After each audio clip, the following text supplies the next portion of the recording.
Audience response systems are an increasingly available way of getting learners engaged in sessions that we deliver.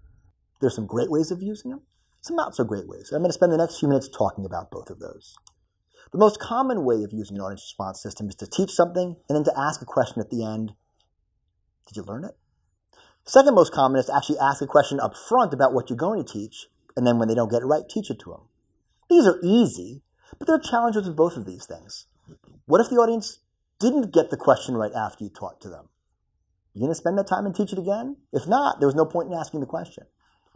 What if the audience gets a question right at the beginning of a session that you're about to teach? Are you still going to go through with teaching it? The audience knows it already. So these are potentially useful, but only if you're willing to be flexible in your talk, either by redelivering material you've already delivered or skipping material that the audience already knows. Some better ways of using audience response systems that are a bit more novel and you may need some experience to developing are creating teachable moments. One of the best ways to do this is to ask a question which you know much of the audience will get wrong. For medical students or residents, one of my favorites is, what is the mechanism by which pulmonary embolism causes hypoxemia? As pulmonary experts, most of us know it's VQ mismatch, but students and residents tend to buy into the shunt misconception for reasons I still don't reliably understand. You let them vote, you show them the correct answer. When they get something wrong, oh, people hate getting questions wrong. And now you've bought their interest because they want to know why they got this question wrong. So they're now going to spend some time listening to you. You've bought some time and attention because they want to get it right next time. So that's a great way of creating a teachable moment. Audience responses also let the audience engage in conversations, particularly amongst members of a small panel at the front of the room. It's often hard to get groups of people in the audience to engage, but this is a great way to do it. So for pro-con debates, for panel discussions, if you have a controversial subject, something without a clear answer, it's a great opportunity for the audience response system. Here's an example. Okay? What should we be looking for in the next generation of medical students? I don't know the answer to this question. There are a lot of interesting choices. There probably is value to each of these things. But if you had to pick one, two, what would you pick? Let the panel discuss. Poll the audience. The panel can comment on the audience. You can actually reach out to the audience. Who said creativity? Get some engagement there. So in a place where the audience wants to participate in the conversation, an ARS is a great way to do it. Have them vote on a pro-con debate, both before and after the pro-con debate. See who won. Easy way to use an audience response system. Okay.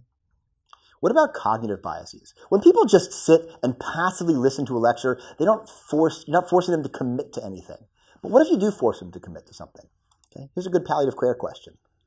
79-year-old man is referred from a skilled nursing facility, severe desaturations. He's intubated in the emergency department, comes up to your ICU. When he gets up there, you find his DNR, DNI paperwork. Do you extubate him? I think a lot of people would have a tough time doing it. Legally, it might be right, but some people would have a difficult time extubating him. But if I then frame the question a second way, same guy comes in, but you now catch the DNR, DNI paperwork before he's intubated. Would you intubate him? Most people would say no to this. When you force them to engage with the question, commit to the question in real time, you can then have them recognize their own biases in the way we practice medicine. And this is incredibly helpful because, again, once they recognize their own biases, you've engaged them. They're more inclined to listen to you for the next 5, 10, 15 minutes as you talk through the problems that we deal with.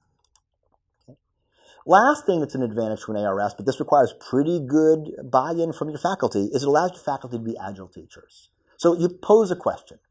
Let's say the question shows your learners don't really know what's going on. That's something you've got to dig deeper into. You've got to talk about application. You may need to reteach the material if you haven't taught it yet. Let's say you ask a question and the audience is all over the place. There are multiple answers. This is a great opportunity to have the audience talk to each other using a think, pair, share moment. There's a separate video on that I would encourage you to take a watch at. And then re-poll them again and see if they've gravitated toward the correct answer. Let's say you poll the audience and the majority understand it and get it right. Now you can jump on to the next topic or talk about a higher level on this topic. The beauty is you don't always know what your audience is going to know. And so what the ARS allows you to do is it allows you to be an agile teacher and flex your talk to your audience needs. It's a bit of a challenge, but it makes for a great session. So there are a number of different methods. There are a number of different uses for ARS, and I would encourage you to explore them. Be a little bit more beyond basic. Try things. And if you need some help, give us a call. We have program and educational leadership ready to help you out to explore a little bit more about how you can be a great ARS questioner.